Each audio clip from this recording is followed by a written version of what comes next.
What if the one person who completes your soul belongs to someone else? Would you walk away or fight destiny itself? Today, you'll hear a story that will challenge everything you believe about love, loyalty, and fate, and by the end, you might just question your own heart. Her name was Emma Hayes, 30 years old. A librarian in a small town in Oregon, with a quiet life, a circle of close friends, and a love for old books that smelled like time itself. Her mornings were predictable. Wake up, shower, grab a cup of coffee from her favorite cafe, and head to work. Nothing extraordinary, until that Monday morning. It was raining, the kind of slow, steady drizzle that turns the air soft and gray.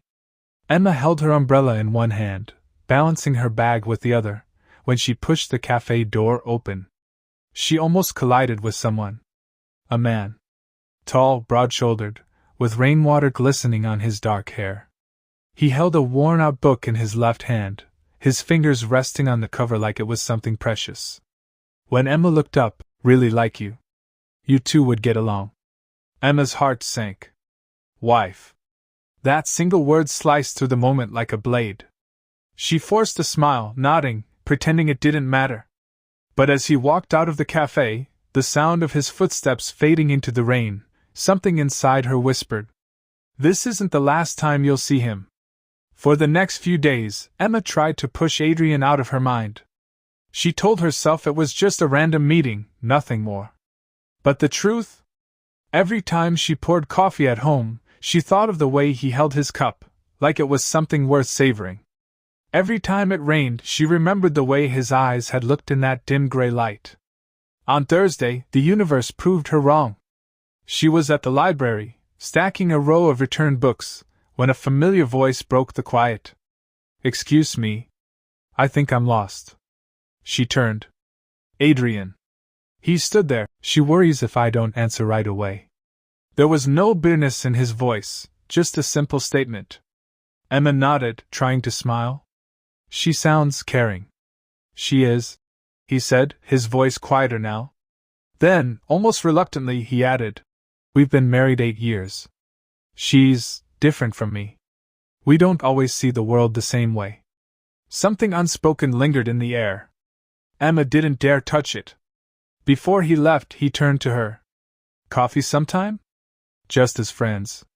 Her chest tightened. She knew this was dangerous. But her voice betrayed her. "Sure." They met on a Saturday morning at a small cafe by the river. The sky was clear this time. No rain. But the air between them, it had the same electricity. Adrian told her about his work, restoring old buildings, blending history with modern design.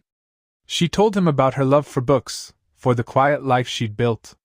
It should have been simple. Two people talking. But every time their eyes met, Emma felt a pull. Halfway through, she realized she was leaning in. Laughing at his jokes a little too long. Listening to his voice like it was music.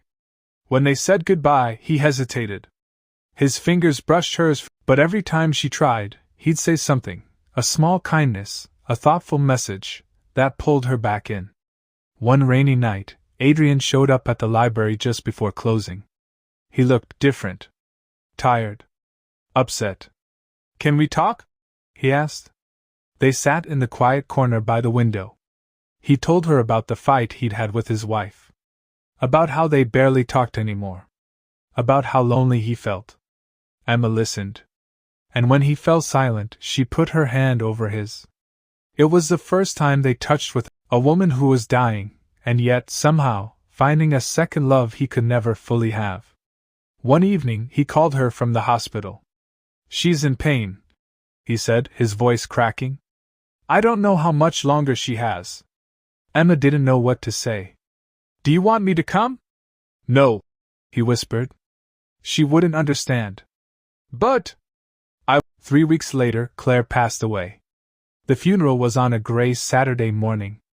Emma didn't go. She knew it wasn't her place.